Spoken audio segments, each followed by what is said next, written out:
کہ سرکار موسیٰ قادری رضی اللہ تعالی عنہ، میں آپ سے بات عرض کر رہا تھا کچھ دیر پہلے کہ ایک مرتبہ طغیانی برپا ہوئی، سائیکلون آیا اور فلڈز کی صورتحال موسیٰ ندی میں پیدا ہوئی، تو حضرت موسیٰ قادری اپنی خانقاہ میں تشریف فرما تھے اور مریدین نے آ کر کہا کہ ذل اللہ نے کہا ہے کہ آپ مخلوق کے لیے دعا فرمائیں، ایسا خدشہ پیدا ہوتا ہے کہ سارے کا شہر ڈوب جائے گا، طغیانی کی نظر ہو جائے گا، فلڈز کی نظر ہو جائے گا۔ تو سرکار موسیٰ قادری نے کہا کہ چلو دریا کا رخ کرتے ہیں۔ بالکل خانقاہ سے متصل ہی موسیٰ ندی ہے جو آپ کے نام نامی اسم گرامی سے موسوم ہے، منسوب ہے۔ تو حضرت موسیٰ قادری نے اپنی شہزادگان اور اولاد کے ساتھ اس طرف کا رخ کیا ندی کا، اور جب دیکھا کہ طغیانی بالکل ابل رہی ہے اور پل کے اوپر سے، جسے پرانا پل کہا جاتا ہے، حیدرآباد میں ایک ہی پل اس دور میں ہوا کرتا تھا 250 برس پہلے، اور اس کے اوپر سے پانی جا رہا ہے، تو حضرت تشریف لے گئے اور اپنا عصائے موسوی گاڑا۔ تو جیسے ہی پانی میں اپنا عصا رکھا، عصائے موسوی، پانی اترنے لگا اور یہاں تک اتر گیا کہ نیچے کی سمت آ گیا، تو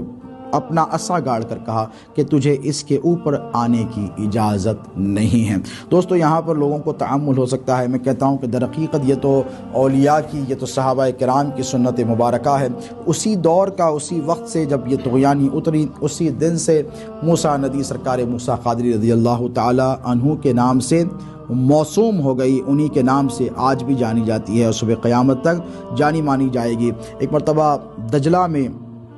حضرت عمر فاروق رضی اللہ تعالی عنہ کا عہد خلافت ہے، امیر المومنین ہے، لوگ آ کر کہنے لگے کہ دیکھیں کہ دجلہ میں پانی نہیں ہے اور بالکل سوکھ گیا ہے، لوگ بھوک اور پیاس سے مر رہے ہیں، خطرناک ڈراٹ کی کنڈیشن ہے اور بالکل سوکھا پڑا ہوا ہے۔ تو ایک کاغذ منگایا اور لکھا من عمر ابن الخطاب خلیفۃ رسول اللہ، اور دریائے دجلہ کے نام، اور لکھ کر کہا کہ میں تجھے حکم دیتا ہوں کہ اگر تو اپنی مرضی سے بہتی ہے تو تجھے اختیار ہے کہ تو سوکھی رہے یا تجھ میں پانی آتا رہے، لیکن تو اگر میرے رب کی مرضی سے بہتی ہے تو عمر ابن خطاب تجھے حکم دیتا ہے کہ تو آج ہی جاری ہو جا۔ تو اس وقت سے 1400 سال گزر گئے دوستو، دجلہ میں آج تک پانی ختم نہیں ہوا ہے۔ یہ امیر المومنین سیدنا عمر فاروق رضی اللہ تعالی عنہ کی کرامت تھی، جو خلیفۃ الرسول اللہ ہیں، جو امیر المومنین ہیں، جو میرے آقا و مولا علیہ الصلاۃ والسلام کے چہیتے اصحاب میں سے ہیں، جو عشرۂ مبشرہ میں سے ہیں، اور ایک طرف سرکار سیدنا موسیٰ قادری رضی اللہ تعالی عنہ کی ذات بابرکت ہے، جن کے فیضان نے حیدرآباد کو بچایا۔ حیدرآباد کے بڑے مشہور شاعر ہیں جناب سردار سلیم، انہوں نے کہا تھا بڑا خوبصورت شعر حضرت کی خدمت میں کہ لپٹ کر پاؤں سے کہتا ہے پانی رود موسیٰ کا، لپٹ کر پاؤں سے پانی کہتا ہے رود موسیٰ کا، خلی کے شہر پر احسان موسیٰ قادری کا ہے۔ یقیناً سرکار موسیٰ قادری رضی اللہ تعالی عنہ کے بے شمار احسانات ہیں اس شہر پر۔ آپ نے جیسے میں نے کہا کہ شعر و سخن پر بھی توجہ فرمائی ہے۔ یقیناً دوستو ایک ایسی طویل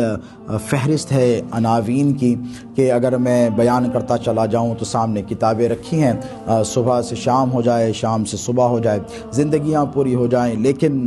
ان کا ذکر، ان کی عظمتیں، ان کی رفتیں بیان کرنے سے ہماری زبانیں قاصر ہیں۔ بات صرف اتنی سی ہے کہ اس دور پرفتن میں جہاں لوگ پریشان حال ہیں، پریشان خاطر ہیں، اولیاء کاملین کی زندگیاں آپ کی نگاہوں کے سامنے ہیں کہ کن مشکلوں کے ساتھ، کن سختیوں کے ساتھ اپنی زندگیوں کو گزارا۔ خدمت خلق کا جو جذبہ خانقاہوں میں تھا، اس جذبے کو ابھارا ہے۔ اولیاء کاملین نے وہ خدمات انجام دی ہیں بلا تفریق مذہب و ملت۔ میں ذمہ داری سے کہہ رہا ہوں، بلا تفریق مذہب و ملت کا یہ جو جملہ ہے، یہ خانقاہ نے عطا کیا ہے، یہ اہل خانقاہ نے عطا کیا، اس لیے کہ اس کے علاوہ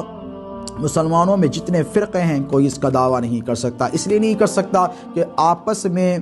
دست بگریباں رہنے والے لوگ، آپس میں مسلمانوں پر رقیق حملے کرنے والے لوگ، یہ آپس میں انتشار اور خلفشار میں بچنے والے لوگ، یہ خانقاہی عظمتوں اور رفتوں کو نہیں جان سکتے۔ ان کے احسانات کے یہ قائل اس لیے نہیں ہیں کہ ان کی عقل اور سوچ برباد ہو گئی ہے۔ ہمارا کام یہ ہے کہ ہم اہل تصوف ہیں، انسانیت سے محبت کریں۔ اللہ رب تبارک و تعالیٰ کی ساری انسانیت کو حضور پاک علیہ الصلاۃ والسلام نے اللہ کا کنبہ فرمایا ہے۔ آگے بڑھیں بلا تفریق مذہب و ملت۔ عرس سرکار موسیٰ قادری کے مقدس موقع پر آپ اور ہم یہ سب مل کر عہد و پیمان کریں کہ ہم انسانیت کی خدمت کریں گے، بلا تفریق مذہب و ملت کریں گے،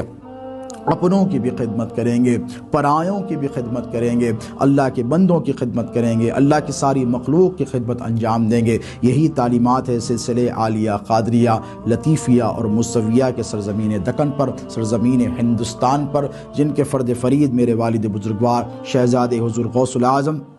حضرت علامہ سید کاظم پاشا قادری الموسوی الجیلانی، نبیرہ و جانشین سرکار سیدنا موسیٰ قادری رضی اللہ تعالی عنہ ہیں، جن کے نام نامی اسم گرامی سے ساری دنیا واقف ہے، جن کی خدمات کی ساری دنیا قائل ہے۔ سنیت کے حوالے سے کی جانے والی آپ کی خدمات کو دنیا فراموش نہیں کر سکتی۔ اللہ سے دعا ہے کہ قبلہ والد ماجد کی بھی اللہ رب تبارک و تعالیٰ عمر دراز فرمائے، صحت اور عافیت عطا فرمائے، اور یہ جو فیضان سرکار موسیٰ قادری یہ ساری دنیا میں لٹا رہے ہیں، بانٹ رہے ہیں، ان دینے والے ہاتھوں کو بھی اللہ رب تبارک و تعالیٰ سلامت رکھے۔